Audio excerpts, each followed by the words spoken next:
Everyone, it's me Anjali from self improvement with Anjali. तो guys आ गई हूँ आज आप लोगों के साथ एक बहुत ही ज़्यादा खास टॉपिक लेके। तो गाइज रक्षाबंधन नज़दीक है, रक्षाबंधन आने वाला है। तो रक्षाबंधन हम लोग क्यों सेलिब्रेट करते हैं? हम लोग भाई और बहन के रिश्ते को सेलिब्रेट करते हैं, ठीक है। तो मैं आपको एक चीज़ बोलना चाहती हूँ, जैसे जैसे टाइम आगे जा रहा है तो बहुत सारी चीज़ें गलत हो रही हैं। रक्षाबंधन से रिलेटेड आपको कुछ टिप्स शेयर करना चाहती हूँ, जिससे आपके ब्रदर एंड सिस्टर के जो बॉन्ड है, ठीक है, चाहे आप टीनेजर्स हो, अडल्ट्स हो, बच्चे हो, कुछ भी हो, आज आपको ऐसी 5 टिप्स बताऊंगी जिससे ब्रदर एंड सिस्टर जो आपका रिलेशनशिप है वो काफ़ी ज़्यादा मजबूत और गहरा बनेगा। और सिर्फ वो रक्षाबंधन वाले दिन नहीं बल्कि पूरे साल अच्छा चलेगा।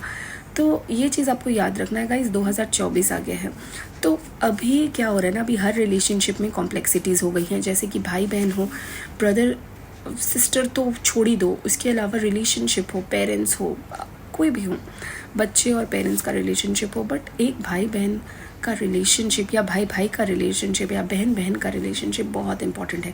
और ऐसा नहीं है कि सिर्फ बहन को ही भाई के हाथ में राखी बांधनी है, भाई भी बहन को राखी बांध सकता है क्योंकि वो उसकी रक्षा करता है। बहन बहन को राखी बांध सकती है, भाई भाई को राखी बांध सकता है। और इसमें कोई वियर्ड और हंसने की चीज़ नहीं है और बहुत ज़्यादा ऑकवर्ड फील करने की भी चीज़ नहीं है। रक्षाबंधन सेलिब्रेट इस मोटिव से किया जाता है क्योंकि आप लोग एक दूसरे की रक्षा करते हो, चाहे वो भाई बहन की हो या बहन भाई की रक्षा करती हो, कुछ भी इसमें से हो सकता है। तो बेसिकली पॉइंट है एक दूसरे के साथ ये सेलिब्रेट करना और एक दूसरे के दुख सुख में उनका साथ देना और उनकी रक्षा करना। कोई किसी की भी रक्षा कर सकता है, पॉइंट वो नहीं है। बट पॉइंट आज इस वीडियो का ये है कि ऐसे 5 सीक्रेट टिप्स मैं आपको बताऊंगी जिससे आपका ब्रदर एंड सिस्टर रिलेशनशिप या ब्रदर ब्रदर रिलेशनशिप या sister brother relationship, sister sister relationship, सारी चीज़ें इंप्रूव होंगी। तो गाइज सबसे पहला टिप अगर मैं आपको इसमें बताना चाहूँगी तो वो है ओपन कम्युनिकेशन। एक भाई हो, बहन हो, एज डिफरेंस हो, उसमें कोई फ़र्क नहीं पड़ता, बट आप लोगों के बीच में ओपन कम्युनिकेशन होना बहुत ज़रूरी है अगर आप अपने रिलेशनशिप को सॉलिड करना चाहते हो। तो बातचीत नहीं होगा, कम्युनिकेशन गैप होगा, एक दूसरे के साथ झिझक होगी, तो सिर्फ एक दिन राखी वाला मतलब वो नाटक करके कोई मतलब नहीं है। अगर रिलेशनशिप है तो आपका हमेशा होना चाहिए, और नहीं है तो ये सारी चीज़ें ढोंग करने से कोई फ़ायदा नहीं होगा। तो ओपन कम्युनिकेशन रिलेशनशिप की नींव होता है। दूसरा है एक दूसरे पे ट्रस्ट करना। अगर आपकी कोई शॉर्टकमिंग्स है, आपकी बहन की कोई शॉर्टकमिंग है, आपके भाई की कोई शॉर्टकमिंग है, एक दूसरे को मतलब आपको क्या करना है, परेशानी समझनी है, एक दूसरे को हर अच्छे बुरे वक्त में एक दूसरे का साथ देना है। एक दूसरे की बॉन्डिंग इससे काफ़ी अच्छी होती है। तो ट्रस्ट करना सीखिए, ना कि एक दूसरे को सिर्फ गिफ्ट लेना है और गिफ्ट देना है, ये वाली फीलिंग के लिए सिर्फ आप राखी नहीं सेलिब्रेट करोगे। उसका डेप्थ समझो और अपने भाई और बहन की हिफाजत, रक्षा, ये सारी चीज़ें करो और उन पर ट्रस्ट करो, सबसे इम्पॉर्टेंट चीज़। तीसरी टिप है गाइज, आपको एक दूसरे से ये नहीं कि सिर्फ एक दूसरे को एक दिन स्पेशल फील करवाओ, नहीं। अगर आप लोग भाई बहन हो, आप लोग बहुत प्रिविलेज्ड हो गाइज, मेरा कोई अपना भाई नहीं है, ठीक है, पहले आपको बता देना चाहती हूँ। तो मुझे ये फीलिंग ज़रूर आती है कि काश मेरा कोई अपना भाई होता, कोई अपनी बहन होती, तो क्या होता, मैं उसके लिए ये करती वो करती। तो जिसके पास अगर है गाइज, तो उस चीज़ की प्लीज़ वैल्यू करिए, उस चीज़ को, एक दूसरे को बहुत प्यार करिए, एक दूसरे को समझिए। ऐसा नहीं है कि सिर्फ एक दूसरे को उसी दिन आप पैम्पर करोगे, पूरे साल आप थोड़ी छोटी चीज़ों से एक दूसरे को खुश कर सकते हो, एक दूसरे को पैम्पर कर सकते हो, एक दूसरे को सरप्राइजेस दे सकते हो। समझ में आई बात? जैसे बचपन में किया करते थे, बड़े होके भी अपने रिलेशनशिप को सुधारो। फोर्थ अगर मैं बात करूँ गाइज, तो कभी भी लड़की और लड़के के डिफरेंस को मत लाओ रिलेशनशिप में as a brother and sister. कि लड़की है वो क्यों करेगी, लड़का है इसी को क्यों बेनिफिट मिलता है। आप लोग दोनों, ये एज पेरेंट्स मैं आप लोगों को सबको, जो भी नए पेरेंट्स है, कोई भी है, उन सबको, एजेड पेरेंट्स हो या न्यू पेरेंट्स हो, वो सबको छोटे से ये चीज़ अपने बच्चों लोगों को सिखाना है कि लड़का लड़की में कोई डिफरेंस नहीं, दोनों इक्वल्स हैं, दोनों एक दूसरे की मदद करेंगे। कभी लड़की पैसा देगी तो कभी लड़का देगा, कभी लड़के को फ्रीडम मिलेगा तो कभी लड़की को। इसमें कोई दो राय नहीं होनी चाहिए।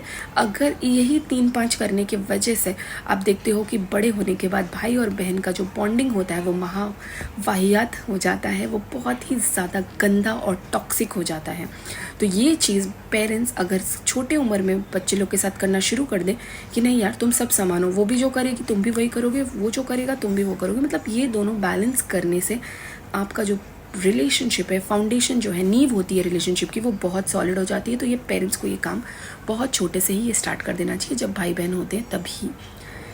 तो अब मैं बढ़ती हूँ 5th number and the most important point की तरफ, और वो है guys stop competing with each other. Yes guys, अगर आप भाई बहन हो, पेरेंट्स से ये मेरा निवेदन है कि प्लीज़ अपने खुद के बच्चों में कंपटीशन मत लगवाइए। अरे तेरी बहन इतना अच्छा कर रही है, अरे तेरा भाई इतना अच्छा कर रहा है, तू इतना अच्छा क्यों नहीं कर पा रही है, तेरी बड़ी बहन तो इतना अच्छा कर ली, तू क्यों नहीं कर पाया, छोटी बहन इतना अच्छा कर रही है, तू क्यों नहीं कर रहा है। भाई और बहन को आपस में मत लड़वाइए, बिकॉज क्या होता है जब वो लोग, आप लोग मज़ा मज़ा में या ऐसे ही रैंडमली आप लोग कंपटीशन तो बचपन में लगवा देते हो, लेकिन बड़े तक वो चीज़ उनके दिमाग में इफेक्ट कर जाती है एंड देन वो लोग एक दूसरे को नापसंद करने लगते हैं। जब वो लोग बड़े हो जाते हैं तो वो लोग एक दूसरे को हेट करने लगते हैं and this is one of the most dangerous thing. भाई बहन में प्यार और सिर्फ प्यार होना चाहिए, ना कि कंपटीशन।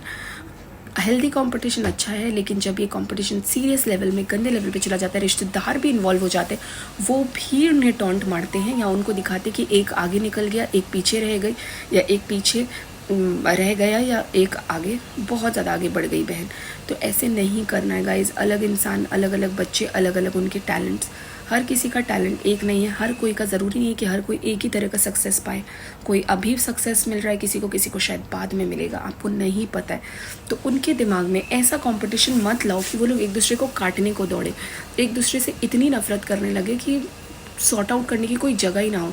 और एक्चुअली ये सारी चीज़ें बहुत सारे पेरेंट्स बचपन में ही बच्चों लोग को डाल देते हैं, और इसीलिए आप देखोगे कि आजकल के ज़माने में एक भाई दूसरी भाई को देखना नहीं चाहता है, और फिर लास्ट में ये उनको ब्लेम कर दिया जाता है, ओ तेरी भाभी आ गई इसलिए तू बदल गया।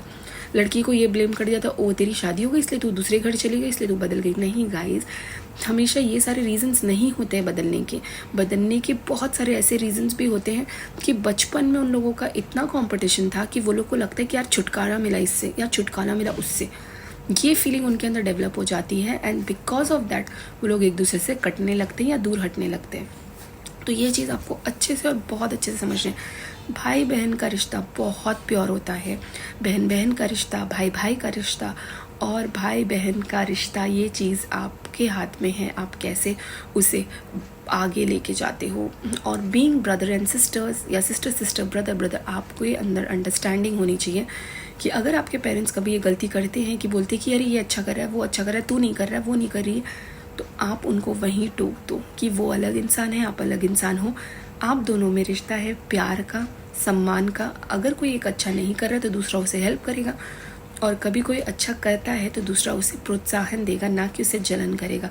तो ये सारी फीलिंग्स जब आपके अंदर डाल दी जाती है पॉजिटिवली, तो देखोगे कि आधा से ज़्यादा झगड़ा जो भाई बहन में इतना ज़्यादा बड़े लेवल पे होता है, बहुत सारे रिश्ते आराम से सॉर्ट आउट हो जाएंगे और बात नफरत तक कभी नहीं पहुंचेगी। तो गाइज, जो मैंने आज आपको इस टिप के लिए बताया है, जो सीक्रेट टिप्स आपको बोले हैं रक्षाबंधन के टाइम पे, आप इसे ज़रूर फॉलो करिए, प्लीज़ फॉलो करिए। बिकॉज कई बार ऐसा होता है कि हम सिर्फ गिफ्ट्स, रील्स बनाने के लिए, गिफ्ट्स करने के लिए, रक्षाबंधन सेलिब्रेट करने के लिए सारी चीज़ें करते हैं, कैमरा में लोगों को दिखाने के लिए, बट अंदर से हमारे रिश्ते काफ़ी खोखले होते हैं। तो अंदर से स्ट्रॉन्ग बनिए। ज़रूरी नहीं है कि रक्षाबंधन वाले दिन ही आप अपनी बहन को या भाई को प्यार करोगे, अपने भाई से रक्षाबंधन वाला ड्यूटीज़ निभाओगे या गिफ्ट मांगोगे। नहीं गाइस, अगर बॉन्डिंग स्ट्रॉन्ग है तो कभी भी गिफ्ट लिया जा सकता है, रक्षाबंधन की ज़रूरत नहीं है सिर्फ। और अगर बॉन्ड स्ट्रॉन्ग नहीं है तो रक्षाबंधन सिर्फ एक बहाना बन के रह जाता है एक दूसरे से मिलने का। कई भाई बहन तो ऐसे घटिया उनके रिलेशन हो जाते हैं कि वो सिर्फ रक्षाबंधन में फॉर्मेलिटी के लिए राखी बांधते। तो ऐसा ब्लड रिलेशन से या फिर ब्रदर एंड सिस्टर रिलेशनशिप में ये सारी बातें क्यों आती हैं, थोड़ा सोच के देखिएगा, आंसर आपको अपने आप समझ में आ जाएगा। तो गाइज, आई होप आपको ये वीडियो अच्छा लगा होगा। मैंने जो आपको बारीकी से समझाया होगा, भाई बहन, बहन बहन या भाई भाई के रिश्ते को, वो आप समझ पाए होंगे। तो अगर मेरी वीडियो अच्छी लगी, आप इसे रिलेट कर पाए होंगे, तो प्लीज़ कमेंट सेक्शन में थम्स अप ज़रूर देके मुझे बताइएगा। इससे मुझे भी प्रोत्साहन मिलता है अलग अलग और अच्छी अच्छी वीडियो आपके साथ लाने का। और ऐसी ही मोटिवेशनल और अच्छी अच्छी वीडियोज़ अगर आप देखना चाहते हैं तो प्लीज़ कमेंट सेक्शन में बताइए कि आप किस टॉपिक पे वीडियो देखना चाहते हैं, ताकि मैं आपके लिए वैसे ही वीडियो बनाऊं। तो मिलते हैं बहुत जल्द आप लोगों के साथ किसी नेक्स्ट वीडियो पे। Till then bye, take care and thank you everyone. Be safe, take care and God bless and happy Raksha Bandhan in advance to all of you. Bye bye, take care. Her her Mahadev everyone. Ta-da.